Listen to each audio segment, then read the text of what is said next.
If I were to offer you $10 million for 2 weeks of work, in all likelihood, you would jump at the opportunity instantly. You would be ready for pretty much anything. Now, what happens if it's 3 years of work? In all likelihood, you would still be very excited for this offer, unless you're already making like top G kind of money. But just as quickly as you would get excited, a very sharp kind of apprehensive nervousness would instantly settle in. And you would ask, what do I have to do? The amount of time required by things has an obscene amount of influence on how you feel about that thing, how you do that thing, and whether or not you decide to even do that thing in the first place.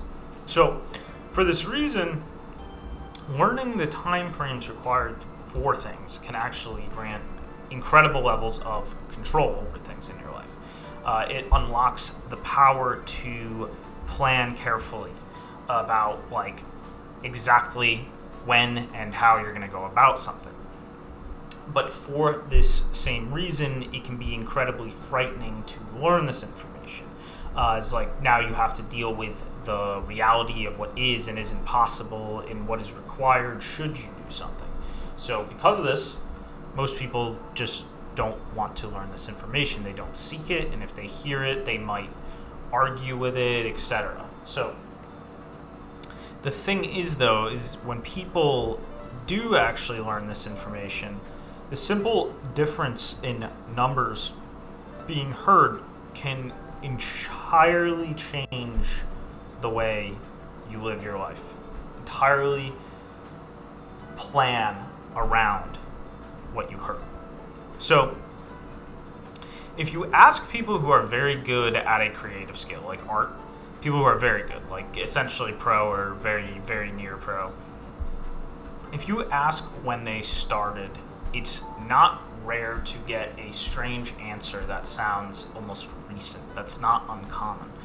And there's actually a couple reasons for this, but the major reason is actually just because learning kind of comes in stages, and it's very difficult to remember or even consider an earlier stage to be the same task. So it's very common for people who will be professional to say, I started drawing seriously. They'll say like, oh, I kind of drew, but I started seriously, and it'll be something like 3 years ago or something. You know, something like very, very silly sounding. If this is we're assuming this is a young person, not someone who's been a vet in the industry forever. So the other factor is that the amount of time required is often thought of as almost a mar of sorts. It's like a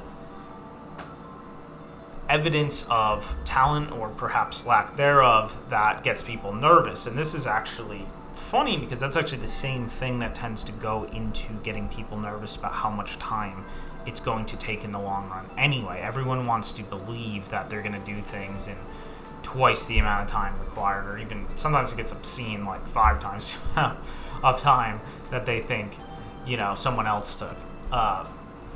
So there is actually a pretty concrete answer if you actually stop and crunch all the numbers. I've observed a lot of people at this point. I've heard lots of circumstances. I have myself to observe. The thing is that no matter the talent level, no matter what, barring very, very freak cases, that even those can't get away with, some very, very high numbers. The reality is that for any creative skill, any major creative skill, be it art, music, literature, you're really modern day. If you want to do things properly, like otaku creators in Japan, it's very likely that anything less than 20K is not going to produce something people care about. 20,000 hours. 20,000.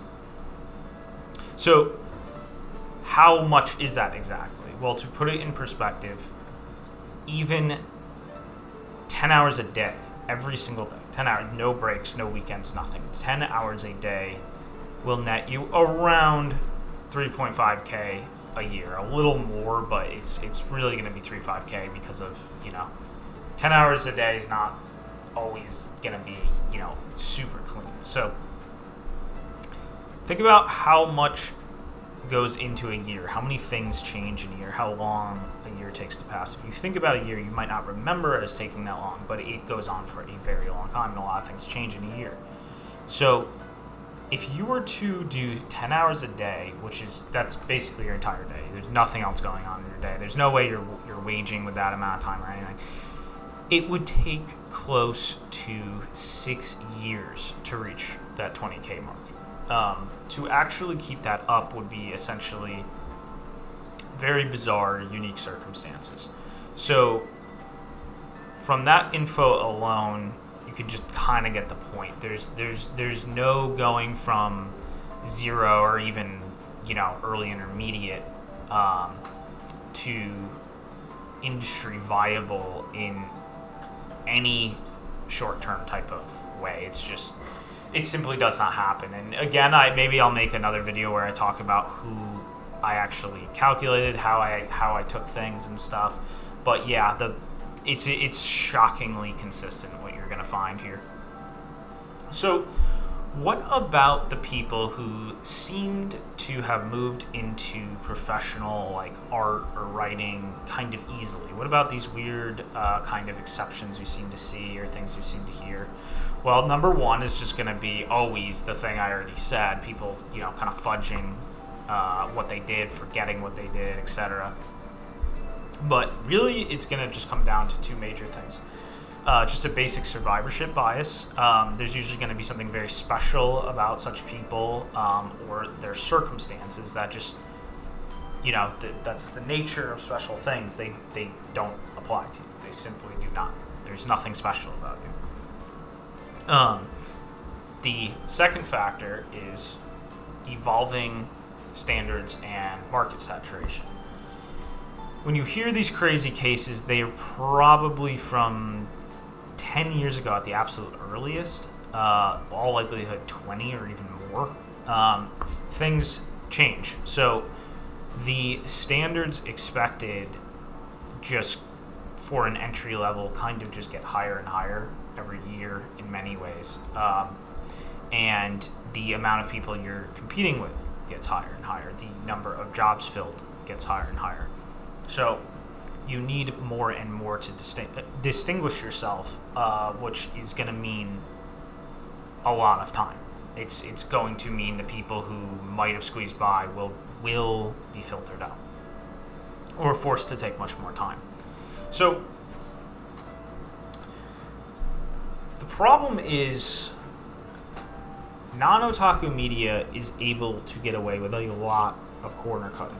And this is no more apparent, especially than in video games, especially, which are kind of notorious for the idea of like, oh, just make the game is number one, maybe the it's a classic thing you hear. Oh, do the graphics matter? Does it even need to have a story? If it has a story, is it going to be held to lower standards, etc. The thing is that the only real major grassroots creative culture that exists in the West at the moment really is the video game thing, and it's a big toxic thing because of that. It makes it very difficult for genuine otaku creator culture to emerge because what goes into both of those things is vastly different. The game scene doesn't encourage these intense, planned out, carefully planned, dedicated grinds to these individual skills that are going to make you professionally viable to actually even read as proper otaku media. It's like the skill level required is just simply not going to be reached if you're dicking around trying to do stupid game shit, because that's the thing too is about making games, is that typically what goes into the process of trying to make one typically makes you better at what you're doing far more slowly than if you were to just properly grind that activity. Especially to things like pixel art and stuff, depending on the style and stuff, or 3D, can have rather minimal actual implications on your overall growth compared to like a proper grind. And on top of that, you're probably going to be handling multiple hats, doing multiple skills, all those types of things. That's just not a viable environment to actually breed people who are getting great at things. And that actually brings us to the other issue, which is that a lot of the time these things are appealing because there's sort of this weird promise of getting rich quick. And there's a funny video by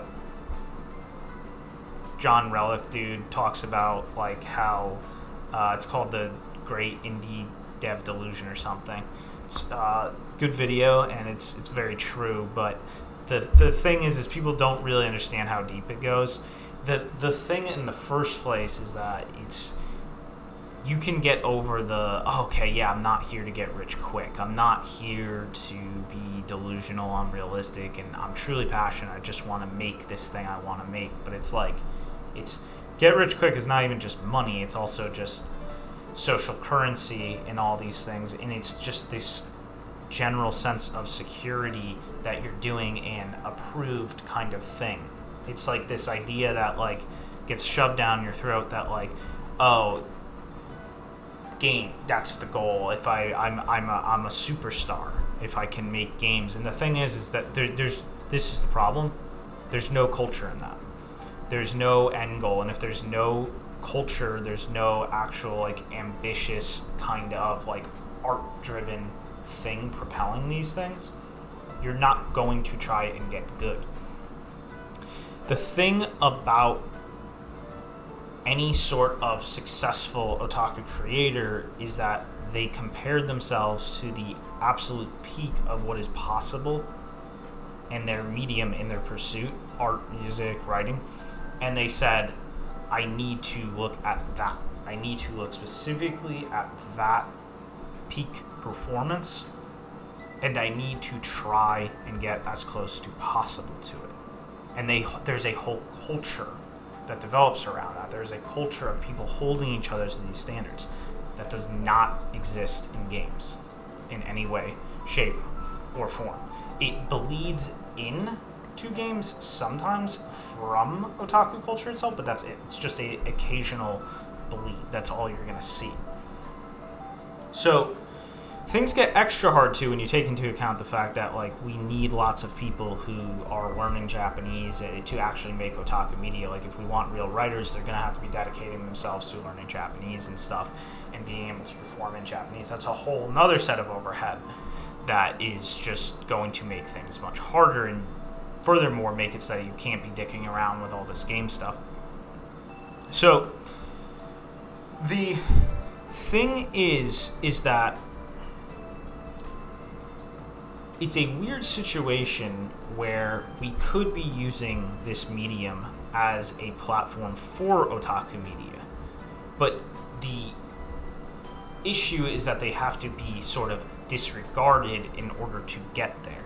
We need something where people dedicate themselves first and foremost to being able to do these things individually and actually getting very serious about them, not taking on this kind of child maxing, rot maxing kind of gamer culture motivation to do these things. And the fact is that it really just does come down to I don't want to wage. Like 99% of the time, it's this godly fear of waging because you get into your late teens or 20s or something and you realize like, oh, I forgot I have to be a drone the rest of my life and do meaningless crap because I didn't build up the necessary things required to not do that. And you feel worthless and you will grasp at straws, you will find anything. And that's where so many people pour into the gutter. That is the not even just game dev, the entire Western creator scene tends to be full of people like that. And that's why you'll get these people who are, it's one of the reasons you'll see in like Western artist circles on Twitter and the like, you'll see people who are just utterly there for egotistical reasons. It's entirely, I need to protect my mind and my identity by being here. I need positive feedback on principle because I can't deal with life. So, what should you be doing? What you should be doing is you should be becoming a machine of habit. Just a absolute machine of this is how many hours I'm going to do this thing, and it's going to be one thing. It's going to be literature, music, or art. One thing, and you're going to do it a certain number of hours a week, and you'll have calculated how many of those hours you can expect. And those hours are going to consist of every single hour you can give that thing. There's any amount of dead space that isn't going in to that skill is evidence of your lack of dedication. It's evidence of how much you're questioning you even want to do the thing. So if you're noticing those are building up, you should probably stop doing the thing or admit it's just a hobby. And the other thing is, take the 20K hours seriously, because if you're not, you are just going to get extremely upset and heartbroken when you reach the point that you thought would do it. If you reach that 10K when you thought that'd be enough, you're going to want to quit, because that's just what happens.